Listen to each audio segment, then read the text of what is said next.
শহীদ বাবলু ভাই আমাকে বলেছে আমার বড় ভাইয়ের নাম ধরে দুলাল। আমার বড় ভাইয়ের নাম আসলে দুলাল।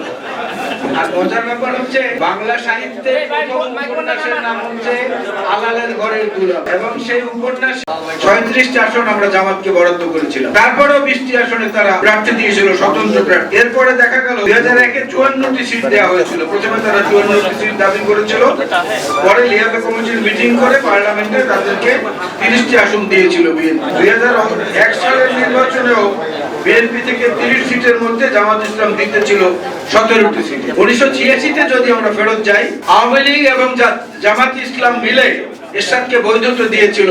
যে নির্বাচনে কারো যাওয়ার প্রতিজ্ঞা ছিল না, সেই প্রতিজ্ঞা ভঙ্গ করে শেখ হাসিনা এবং জামাতের তৎকালীন নেতারা 1986-তে নির্বাচনে গিয়ে এরশাদকে বৈধতা দিয়েছেন। আজকে তারা গণতন্ত্রের কথা জোরে সোরে বলেন। 1991-তে আসেন, 91 সনে তারা 222টি আসনে প্রার্থী দিয়েছে। 300-র মধ্যে 222টি আসনে জামাত ইসলাম প্রার্থী দিয়েছিল।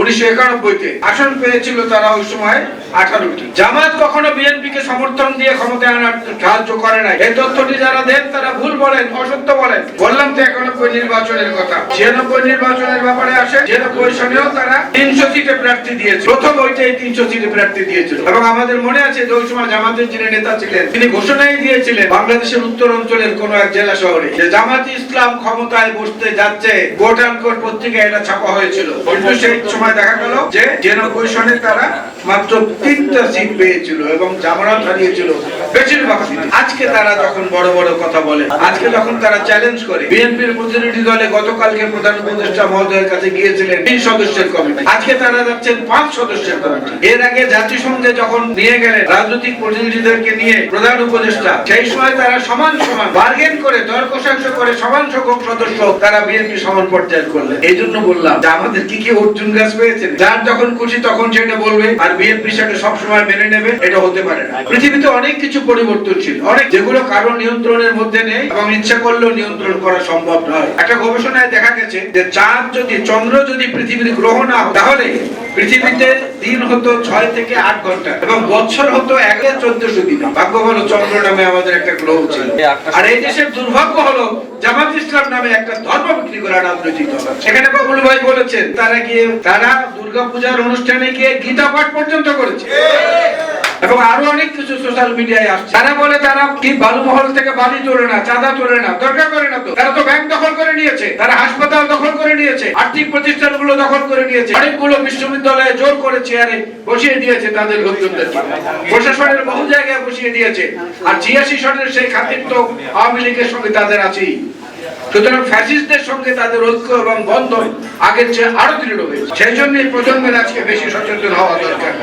আরেকটা কথা আমি বলি, যেটা ঐতিহাসিক, এই যে দলটার নাম আমরা বারবার বলি, এই দলটা তো বাংলাদেশে ডেট অফ এক্সপায়ারের মধ্যে পড়ে গেছে।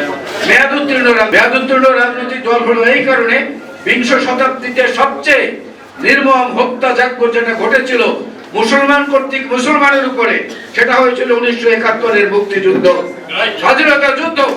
এত বড় নৃশংস হত্যাকাণ্ড একই ধর্মের মানুষ, এক অঞ্চলের মানুষ তারই আর এক ভাই বন্ধুর উপরে করে, এরকম ইতিহাস পৃথিবীতে খুঁজে পাবেন না। সে 1971-এর আত্মসমর্পণের যে দলিল, আত্মসমর্পণের দলিলে পরিষ্কার লেখা ছিল Pakistan army, Pakistan air force, Pakistan navy, political auxiliary political and paramilitary force. Auxiliary political forces কারা ছিল? জামাত ইসলামী এবং মুসলিম। তারা বলেছে পলিটিক্যাল যারা ছিলেন এবং সেই সঙ্গে প্যারামিলিটারিতে যারা ছিলেন, অর্থাৎ আল বদর, রাজাকার, আল শামস, এরা, তাদের তো প্রাসঙ্গিকতা শেষ হয়ে গেছে। আজকে পর্যন্ত তারা যে রাজনীতি করতেন বাংলাদেশের উদারতা এবং তাদের দয়া বদান্যতার কারণে, সেই আত্মশুদ্ধি তওবা করার সময় যদি না হয়ে থাকে তাহলে সেই সময় তাদের বের করা উচিত।